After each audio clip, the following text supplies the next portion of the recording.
Well, we now have with us Tapiwa Gomo, the head of communications at UNOCHA Regional Office for Eastern and Southern Africa. He joins us live via Zoom from Port Sudan.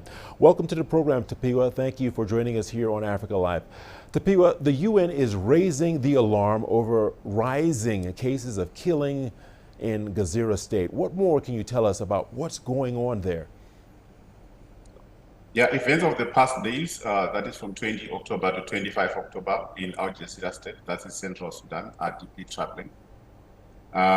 We have received reports of armed men who have launched a massive attack on villages and towns in eastern Gezira, and we also received reports of indiscriminate killing of civilians, including cases of sexual abuse, rape against women and girls, looting and stealing of our property.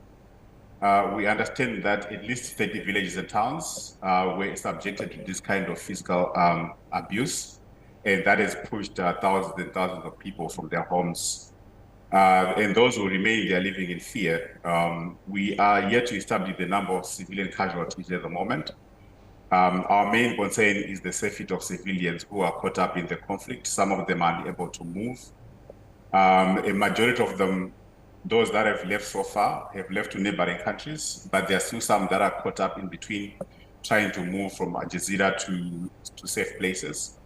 We also have reports of some elderly people who are being left behind as people flee for their lives. As they leave behind, there's no one to take care of them, so they may be at risk of hunger. So it's one of those troubling situations that is emerged in Sudan in the past few days. Well, Tapiwa, let's talk about this a little more. Talk to us more about this humanitarian situation in the locations and what you've been witnessing, and of course the increasing violence. And most importantly, what do you think can be done to help those in need? So the situation, as we understand it, is dire for the affected villages in those areas. Communities are living in fear. They are trying to escape. And we understand that there are access challenges in terms of living. Some of them are fear to be abducted. There have been reports of abductions. So everybody who has an idea of saving themselves, they want to move out of the affected areas. So that's becoming a challenge.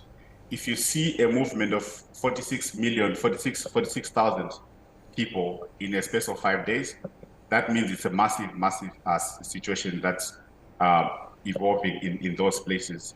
So majority of those that have moved so far have went to Kassala and Gezira states. Some have moved to River Nile, where they are receiving assistance from humanitarian partners. At the moment, we do not have proper understanding of what's happening in the affected areas other than the numbers and the details, and also stories of people that have moved from those places. Our priority at the moment is to make sure that those that have moved where it's accessible can receive assistance, and also to call on partners to make sure that they refrain from attacking civilians, and where possible, they must facilitate their movement to safe places. In terms of what can be done, we continue to call on parties to, the first thing that Sudanese need right now is for the war to stop. And for us as humanitarians, one of the key priorities for parties to the conflict to de-escalate, so that we can have unhindered access to people who need assistance, and for those people that have been affected to move freely and safely to places of safety, and also to access humanitarian aid as required. As it is right now, the majority of those that have moved to Kassala and Gezira, these are states that are already hosting large numbers of people displaced by the conflict. And that means it's an additional burden on the humanitarian partners that are in those regions. Nonetheless, it's our responsibility to ensure that whoever needs assistance can get it. And that work continues as we speak. All right. Tapiwa Gomo, head of communications, UNOCHA Regional Office for Eastern and Southern Africa, joining us live from Port Sudan.